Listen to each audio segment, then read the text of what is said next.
So this is the brand new Nintendo Switch 2, and in today's video, we'll be going over a full in-depth review to see if this is the upgrade we've been waiting for. We'll be going over the specs, the gameplay, as well as other considerations that you might want to do before purchasing this device, and let's get right into it. Now, starting off with the design of the Switch 2, you'll notice that it looks almost identical to the original Switch. However, it is slightly larger.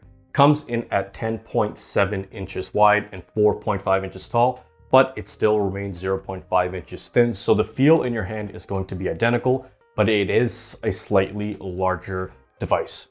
Now this means the screen is also larger. It now comes at 7.9 inches, which is larger than the previous Switch. And the good news is now it's a 1920 by 1080p full HD display, a big upgrade from the only 720p on the Switch original and the OLED versions. The other good thing is that the minimum brightness and the nit levels have increased to over 400 nits, where the previous Switch could only go up to 340. Now, the Nintendo Switch OLED is still the best device for its display and contrast, but even for an LCD display, I gotta say, I was quite surprised with the Switch 2. The colors are pretty crisp, contrast is strong, and playing in direct sunlight is still very much feasible because of the brighter screen. Now moving on to the internal specs of the Switch, and this is where the major upgrade actually comes in. The new GPU within the Switch 2 actually now contains 12 gigabytes of DDR5 memory. That is a big upgrade over the Switch, so that essentially means you can get a better resolution for your games. They load better and they play better because of not only increased clock speed, but the increased memory in order for it to load all those texture packages and whatnot on the go. So the good news for this is that even the original Switch games will now play better on the Switch 2. However, because the resolution is different, the only games that will actually play better is if Nintendo has released a patch from, and Nintendo has slowly started to release, at least for their AAA titles, patches for you to play these games on the Switch 2, which is a pretty big upgrade in my opinion, not only for new games for the Switch 2, but also for your older library. Now in terms of battery, the Switch 2 comes with a 5,220 milliamp battery, which has a projected playtime between 2.5 and 6.5 hours. Now, the battery life actually isn't better than the original Switch. Because of the better GPU, it does take a little bit more juice, and it will vary depending on the type of game you play. Now, in my personal experience playing AAA titles from Nintendo like Mario Kart World, I was able to get between 2 and 3 hours on a charge, definitely not close to that 6.5, but if you're playing more so of the indie games, or if you're playing the older retro games on the Switch 2, you'll probably get the higher level of those battery. And guys, before we continue, if you like full spec-based reviews on the newest tech and video games, then don't forget to subscribe to my channel to stay on top of all the new videos. Now, speaking of battery, here is a tip that everyone should enable. On your settings, you can enable a feature that maximizes the charger to only 90%, meaning your battery will never fully charge to 100%. This is actually great to prolong your battery life. Now, while you may take a 10% hit in terms of your overall battery on the go, over time, you're more likely to preserve your lithium-ion battery, which is great because you definitely don't want to do repairs on an expensive unit like this. Now going over to the ports and buttons, this device comes with two USB-C ports, both of which can be used to charge the device. The bottom USB port located below the kickstand is actually used specifically for you to use with your dock, where the top USB-C port is usually made for accessories as well as charging when this is in tabletop mode. Other than that, you get a volume rocker button, you get an on button, as well as a dedicated cartridge slot for you to play physical games. Both Switch 1 and Switch 2 games are compatible, and hidden beneath the kickstand on the bottom, you also have a micro SD card slot. Now with the micro SD, you have to be careful. Only Express cards with very high read and write speeds will be compatible with it. So if you're planning on purchasing a cheap card off of Amazon, it probably will not work on the Switch 2. It's very finicky. So make sure you look at the compatibility of that micro SD card before you decide to expand the storage on your Switch 2. Now also included with the headphone jack is the inclusion of Bluetooth, so you do not need to use wired headphones or rely on the stereo speakers on the device. Any Bluetooth speakers or earbuds will work. So if you have Sony, AirPods or Samsung earbuds, they all work just great with the Nintendo Switch 2. Now, in terms of internal storage, this is where some of the major upgrades come into play. The Switch 2 now comes with 256 gigabytes of internal storage, a much improved increase over the 64 on the original Switch. Now, out of those 256, 7 are dedicated to the OS, so you actually have 249 gigabytes of usable memory, which is pretty solid to load up a number of games onto your device without having to go with expandable storage. But like I said, with the expandable storage, you can always go up a significant amount if you want to load more games on the go. Now, the other significant improvement on the Switch 2 are the Joy-Cons themselves. They are now magnetically connected to the device. Now, at first I was very hesitant when I heard magnetic. I thought that they would be able to just fall off, but there is a latch in addition to the magnet. So on the back, you have a button that you have to press in order to release the Joy-Cons, and they come right out and they click right back into place. And there is absolutely no play on the Joy-Cons. On my Nintendo Switch OLED, there was a little bit of play where it would rattle slightly, which was a little annoying. These are very firm and you do not have to worry about the Joy-Cons coming off. Now, speaking of the Joy-Cons, the other major upgrade, although not a lot of people will use it, is that you can actually use this as a mouse. This comes in handy when you're navigating menus or if you decide to play first-person shooters and you want that extra accuracy. But to be honest, I haven't really used this feature, but it is a pretty cool feature nonetheless. Now, just like the original Joy-Cons, these can be used as dedicated controllers. They have trigger buttons on top of them. I don't know if you can see that, it might be bad right there. So if you're playing a localized multiplayer game like on Mario Kart and you want to play with 2 people, you simply hand one of these Joy-Cons to your friends and you can play it like a controller. So features like that have concluded and continued on from the original Switch, which I'm really happy about. Okay, so this unit that I'm holding here is the only unit that you can pretty much buy. It comes in black and it's not really a fingerprint magnet. I like the texture that it comes with, but there are 2 options when you purchase the Switch 2. You can purchase a standalone console with no games, which comes at around 449 USD. However, if you pay an extra $50 for $499, you also get the Mario Kart World game included, as well as 12 months of Nintendo Online Premium, which allows you access to all the retro games and consoles that Nintendo currently supports. Now, for that extra $50, I believe that is a much better value considering the Mario Kart World game alone is between $80 and $90. So if you are debating on purchasing either of those 2 options, I recommend you go with the bundle. Sometimes if you are purchasing these from larger department stores, you might even get extra accessories thrown in. So always look for the bundle unit for the better value. Okay, specs, displays, all out of the way.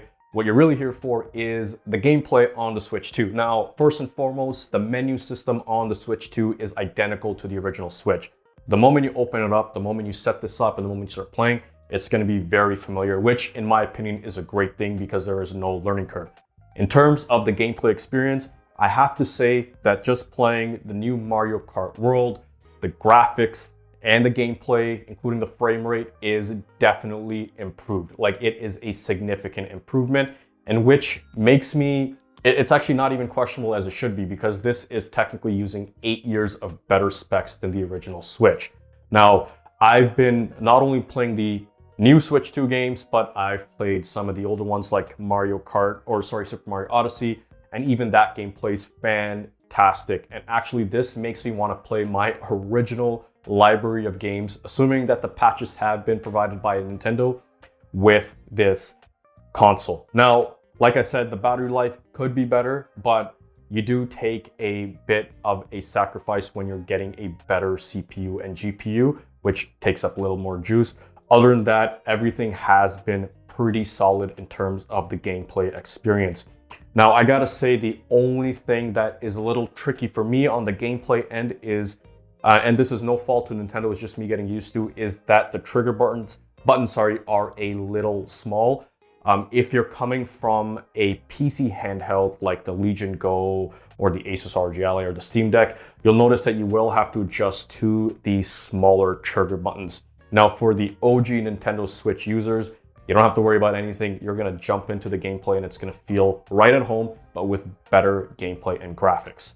Now, speaking of gameplay, I have to talk about docked gameplay, which is probably one of my favorite ways of playing, considering now this Switch 2 can play 4K 60 FPS or 1440p at 120 FPS, the newer games. Now, it also supports HDR10 if your TV allows for it, but man, do these games look absolutely fantastic, especially Mario Kart World on a 65-inch 4K TV. It plays and looks great, and I find for the full immersion and the family immersion of playing games locally, multiplayer, the TV is the best way to do this. Sometimes I just don't feel like holding this up. I just want to pop these Joy-Cons into its controller and play it on the TV, and it's so easy and it looks absolutely fantastic. Now, in terms of gameplay, I also do want to take a little bit of time to talk about Nintendo's online subscription service. If you decide to go with the premium subscription service, which is about $100 for a year, you do get access to a number of retro consoles, including the GameCube, Nintendo 64, Super Nintendo, Original Nintendo, and Game Boy Advance games that you can play on the Switch 2, or you can play it on your TV.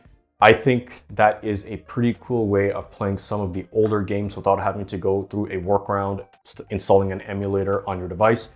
The fact that Nintendo provides this service is actually pretty cool. And I think for that price point over a year, it is worth the money. However, I do have to say that not every single game is available. As a matter of fact, especially for the GameCube, there are, I think, only 8 or 10 games that are actually playable. I'm hoping that Nintendo will slowly add to this library, but a lot of the classics and the flagships are there. So if you are concerned about purchasing this console as a standalone and you don't really want to pay $80 for just a single game, and instead you want to use that money to play for a number of other games, the Nintendo Switch Online service is actually a pretty good deal. Okay, so what is a Nintendo Switch 2 video without some controversy? Now, we've gone over a lot of positives and a lot of the upgrades for the Switch 2, but there are some considerations that you have to make when you are purchasing it. Number one, this console is expensive and there are alternatives out there. So for the same price, you can get yourself either a dedicated console like the Xbox Series X or the PS5 if you haven't already purchased those, or you can also go with the handheld route with a lot of the PC ones like the Steam Deck or the Legion Go S or Asus or whatever you want. There's a number of other brands that are offering those consoles that allow you to purchase games at a much cheaper standpoint and allow you to play an array of games that date back to the founding of the PC. Where with the Switch 2, you are restricted to Nintendo-only content for the most part. Now, the second thing that I have to bring up, and a lot of reviewers actually haven't brought this up, is actually Nintendo's new encryption protocol. So the USB-Cs are actually encrypted on these devices. What that really means is that only Nintendo-approved accessories will have full functionality. So if you decide to buy a third-party accessory and connect it via USB-C, chances are it probably won't work to the full extent, especially if you want to go with a third-party dock, where there are a lot of third-party dock manufacturers that have come out since the release of the Switch 2. I have to warn you, it probably will not fully work or not work at all, because Nintendo is now only allowing for Nintendo-only accessories, which is a bummer. Now, I'm not surprised that Nintendo is doing this. Nintendo has been one of the most predatory console manufacturers when it comes to only sticking with their accessories and their games.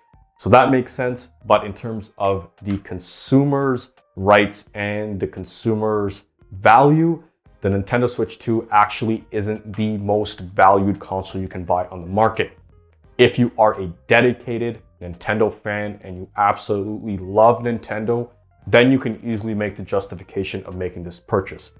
But if you're on the fence, you're like, hey, I'm looking for a handheld, I don't know what I want, I like Nintendo, but I also like playing a lot of the PC games, some of these consoles have better specs than the Switch 2, then you might want to weigh your options, look at other reviews and see what really is in line with your spending.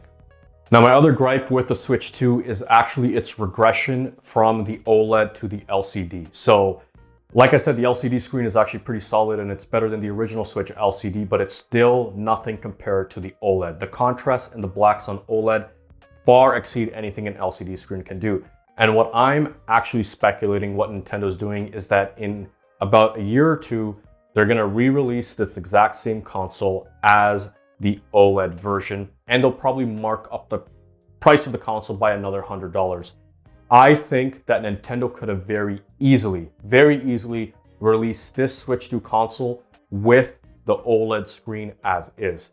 It just boggles my mind why you would regress to a inferior screen type. But Nintendo knows that no matter what they put out, the dedicated fans are going to buy it, and now they're going to be able to sell that version of the console again. And people who probably purchased this device now are probably going to end up purchasing that device then again. So I think that's where the greed sort of kicks in, and that sort of leaves a bad taste in my mouth. But that is something something to look out to. So if you're not purchasing this device now and you're going to wait, then I would probably just recommend waiting until the OLED version of this device comes out if you're willing to spend probably 500 or 550 USD for it. But that's just something to consider, and something that I absolutely did not like about what Nintendo did. Also, one thing that I need to bring up, and it'll come up always, is Joy-Con drift. Now, so far, having owned this console for over 2 months, I have not experienced any Joy-Con drift, but I can't promise you that it won't occur. The original Switch, especially the Switch Lite, had a number of cases where the Joy-Con started to drift and they needed to be reset back to recalibrated. I'm hoping that Nintendo solved the issue on this, but from personal experience, I have not had any experience with that at all, and I've been playing this console pretty consistently. Anyway, guys, that is my mostly unbiased and spec-focused review for the Nintendo Switch 2. If you guys enjoyed this video, please leave a comment and let me know if you're going to purchase this device, if you already purchased this device, what your experience has been with it. Don't forget to leave a like, and if you really like videos like this and you want to see more in the future, then don't forget to hit that subscribe button. But I will see you guys in the next one. Peace.